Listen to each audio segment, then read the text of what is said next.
এপিসোডের শুরুতে আমরা ইচিগোর কয়েকটা বন্ধুকে দেখতে পারি। এদের মধ্যে একজনের নাম হইতেছে সাদো, বাট ওরা সবাই ওকে চাঁদ বলে ডাকে। আমরা এদের কাছে একটা পাখি দেখতে পারি, আর ওদের মধ্যে একজন বলে যে এই পাখিটা অভিশপ্ত, কারণ এর আগে পাখিটা যাদের কাছে ছিল তারা সবাই মারা গেছে। এরা দুইজন একটু চালাকি করে এই পাখিটাকে চাঁদের কাছে দেওয়ার চেষ্টা করতেছিল, কিন্তু চাঁদ পাখিটাকে নিতে রাজি হওয়ার আগেই আমরা দেখতে পারি উপর থেকে একটা লোহার বার এসে ওদের উপরে পড়তেছে। সিন শিফট হয়ে যায় আর আমরা হলদের দুনিয়া দেখতে পারি, যেখানে একটা হলো বলতেছিল আমাদের সোল খাওয়া কন্টিনিউ রাখতে হবে বেঁচে থাকার জন্য, আর একবার যদি তুমি কোনো সোল রিপারের সোল খাইতে পারো তাহলে তুমি ওইটার টেস্ট কখনোই ভুলতে পারবা না। সিন শিফট হয়ে আগের জায়গায় এসে আমরা দেখতে পারি লোহার বারটা এসে চাঁদের মাথায় পড়ছে। অ্যাকচুয়ালি এটা খাঁচার উপরে পড়তে গেছিল, কিন্তু চাঁদ নিজের উপরে নিয়ে নিছে। আমরা দেখতে পারি চাঁদের মাথা ফেটে রক্ত বের হচ্ছে। সো এটা থেকে তোমরা বুঝতে পারো আসলে পাখিটা কিন্তু অভিশপ্ত, কারণ পাখিটা নিতে রাজি হওয়ার আগেই ওদের সাথে এরকম দুর্ঘটনা শুরু হয়ে গেছে। চাঁদের ওই দুই বন্ধু চাঁদকে জিজ্ঞাসা করে তুমি কি ঠিক আছো, যেটাতে চাঁদ বলা যে হ্যাঁ আমি ঠিক আছি। এর মধ্যে পাখিটা বলে ওঠে আমাকে বাঁচানোর জন্য ধন্যবাদ, আমার নাম ইউজি শিবাতা, তোমার নাম কি? আর পাখিকে এইভাবে কথা বলতে দেখে বাকি দুইজন অবাক হয়ে যায়, তবে চাঁদ উত্তর দেয় আমার নাম সাদো। আমরা পরদিন স্কুলের সিন দেখতে পারি, যেখানে ইচিগো নিজের কপালে হাত দিয়ে বলে যে আমার বিশ্বাসই হচ্ছে না আমার আঘাত একদিনেই ঠিক হয়ে গেছে।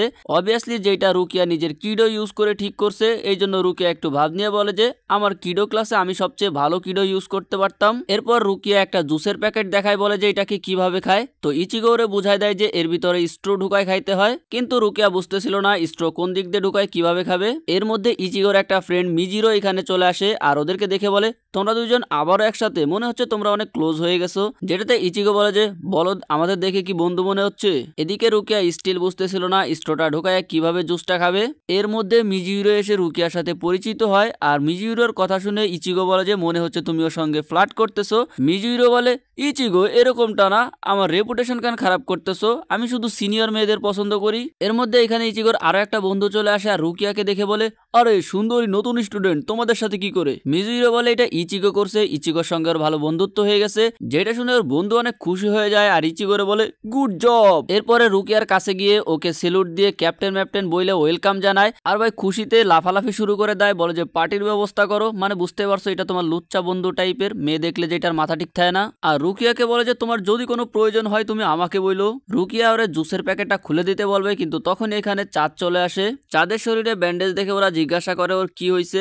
চাঁদ বলে যে একটা বাইক অ্যাক্সিডেন্ট, মানে চাঁদ জিনিসটা লুকায় যায়। চাঁদ যখন পাখিটাকে সামনে নিয়ে আসে তখন রুকিয়া আর ইচিগো কিছু একটা অনুভব করে, এই জন্য ইচিগো জিজ্ঞাসা করে এই পাখিটাকে তুমি কোথায় পেয়েছো। সাদো বলে যে কালকে আমাকে একজন দিয়েছে, কিন্তু এই কথাটা বলতে সাদো অনেক টাইম নেয়, মানে একটু সন্দেহজনক যেটা। ইচিগোকে চিন্তিত দেখে রুকিয়া ওরে বলে যে চিন্তা করে না, পাখিটার মধ্যে খারাপ কিছু নাই, হয়তোবা এটা কোনো একা সোল। তবে আমরা এই পাখিটাকে একা ছাড়তে পারি না হলো হওয়ার জন্য, আজকে রাতে আমাদের কুনসু পারফর্ম করতে হবে। ইচিগো বলে যে তার মানে আজকে রাতেও আমার না ঘুমায় কাটাইতে হবে। এরপরে ও রুকিয়ার হাত থেকে জুসটা নিয়ে ওর জুসের প্যাকেটে স্ট্রোটা ঢুকাই দেয়। মানে ভাই রুকিয়া এখনো পারতেছিল না ওইটা ঢুকাইতে। রুকিয়া মনে মনে বলে যে ইচিগো সোল রিপারের কাজটা আস্তে আস্তে ভালোই বুঝতে পারতেছে। এরপর ইচিগো বলে চাঁদের সাথে ওর কিভাবে পরিচয় হইলো। একদিন এলাকার কয়েকজন গুন্ডা মিলে ইচিগোকে মারতেছিল, তখনই সেখানে চাঁদ চলে আসে ইচিগোকে বাঁচানোর জন্য।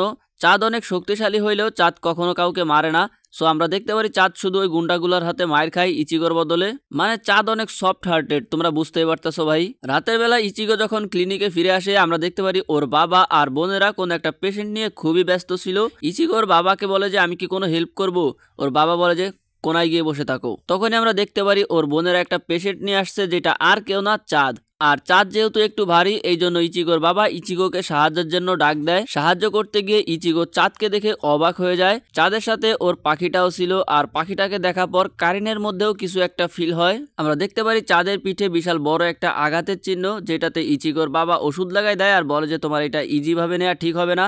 কিন্তু চাঁদ বলে যে আমি ঠিক আছি, মানে ও এখানে থাকতে চাচ্ছিল না, তাই ও উঠে এখান থেকে যাওয়া শুরু করে, কিন্তু তখনই বেহুশ হয়ে যায়, মানে এতটাই অসুস্থ ভাই। এইসব দেখে ইচিগো চিন্তায় পড়ে যায়। তবে রুকিয়া বলে যে চিন্তার কোনো কারণ নাই, আমি এত দূর থেকেই বুঝতে পারতেছি ওই পাখিটার মধ্যে ইভেল কিছু নাই, তবে ওর পিঠে যে দাগ আছে ওইটা থেকে আমি হলোর স্মেল পাচ্ছি।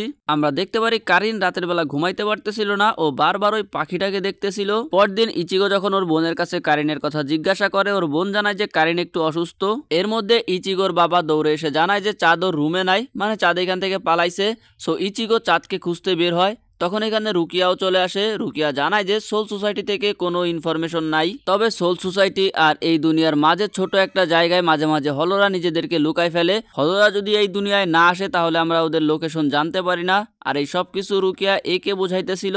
ইচিগো বলে এতক্ষণ যা বললা তার মধ্যে সবচেয়ে খারাপ হইতেছে তোমার ড্রয়িং। হলরা চাঁদের উপরে অ্যাটাক করার আগেই আমাদেরকে ওকে খুঁজে বের করতে হবে। ইচিগো বলে যে ও কনসেন্ট্রেট করে পাখির সোলটাকে খুঁজে বের করবে, যার সাথে অবভিয়াসলি ওরা চাঁদকে পেয়ে যাবে। রুকিয়া বলে যে এটা সম্ভব না, কারণ ওই পাখিটার সোল অনেক দুর্বল। কিন্তু তারপরও ইচিগো কনসেন্ট্রেট করা শুরু করে, আর ইচিগোর কনসেন্ট্রেট দেখে রুকিয়া অবাক হয়ে যায়। অন্যদিকে আমরা চাঁদ আর সেই পাখিটাকে দেখতে পারি। পাখিটা চাঁদকে বলে যে আমাকে ছেড়ে চলে যাও, আমি তোমার জন্য ব্যাড লাক, আমার জন্যই তোমার সাথে এই সবকিছু হচ্ছে। অবভিয়াসলি যেটাতে চাঁদ রাজি হয় না। অন্যদিকে দেখতে পারি কারিন খুবই অসুস্থ, তবে তারপরও ও বেড থেকে উঠে বলে যে আমাকে সবকিছু ইচিগোকে বলতেই হবে। অন্যদিকে ইচিগোকে দেখতে পারি যে স্পিড রিবন বের করে, আর ওই রিবনগুলো থেকে কোনটা পাখির স্পিড সেটাও বের করে ফেলে। রুকিয়া অবাক হয়ে বলে স্পিড রিবন, এইটা তো শুধু হাই র্যাঙ্কের সোল রিপাররাই করতে পারে। রুকিয়া অবাক হয়ে যায় ইচিগো এত তাড়াতাড়ি এটা কিভাবে করলো। যাই হোক, ওরা স্পিড রিবনটা ফলো করে ওইদিকে যাইতে শুরু করে। অন্যদিকে দেখতে পারি চাঁদ আর সেই পাখিটা এক জায়গায় লুকাইছিল, কিন্তু তখনই তাদের উপরে একটা হলো অ্যাটাক করে দেয়। চাঁদ পাখিটাকে নিয়ে ওইখান থেকে পালানো শুরু করে।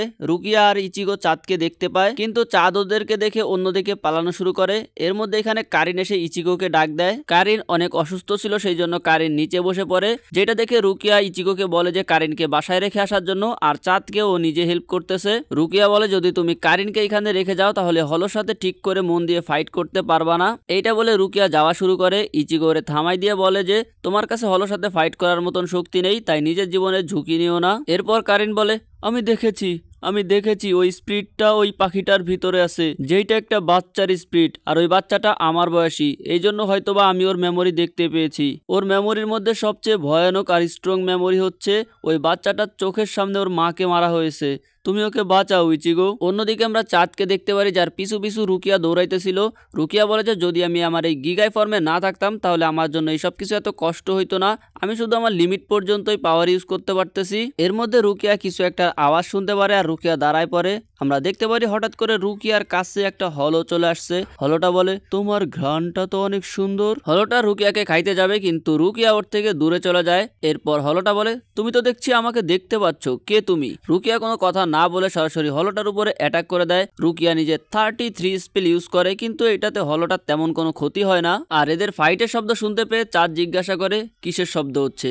পাখিটা বলে যে মেয়েটা আমাদের পিছু করতেছিল তার উপরে অ্যাটাক হয়েছে। চাঁদ পাখিটাকে রেখে রুকিয়াকে হেল্পের জন্য যাইতে চায়, যেটা দেখে পাখি বলে যে বিপদ। সো চাঁদ পাখিটার খাঁচা ধরে দেয়ালের উপরে রেখে দেয়। চাঁদ ভাবতেছিল পাখিটাকে নিচে রাস্তায় রেখে দিলে কোনো গাড়ি ধাক্কা দিতে পারে, সেই জন্য পাখি বিপদ বলছে। বাট পাখিটা বলে যে আমি আমার বিপদের কথা বলি নাই, ওইখানে বিপদ আছে, তুমি যেও না। কিন্তু চাঁদ পাখিটাকে রেখে রুকিয়াকে সাহায্য করার জন্য দৌড়াইতে শুরু করে। অন্যদিকে আমরা রুকিয়াকে দেখতে পারি, যার অ্যাটাকে হলোটার কিছুই হয় নাই, যেটা দেখে রুকিয়া অবাক হয়ে যায়। হলোটা বলে বুঝতে পারছি তুমি একজন সোল রিপার, বাট দেখো তোমার অ্যাটাকে আমার কিছুই হয় নাই, আমি তোমার আগে আরো দুজন সোল রিপারের আত্মা খেয়েছি, যেটা অনেক টেস্টি ছিল। রুকিয়া বলে ওই পাখিটার ভিতরে একটা বাচ্চার সোল আছে, তুমি ওর পিছু কেন করতেছো? হলোটা বলে যদি তোমাকে খাইতে দাও তাহলে আমি কারণ বলবো। অন্যদিকে আমরা ইচিগোকে দেখতে পারি। কারিন ইচিগোকে বলে ওই বাচ্চাটাকে বলো যদি তুমি মুক্তি পাও তাহলে তুমি আবারও তোমার মায়ের সঙ্গে দেখা করতে পারবে, তুমি শুধু ওই বাচ্চাটাকে একা ছেড়ে দিও না, ওকে সাহায্য করো।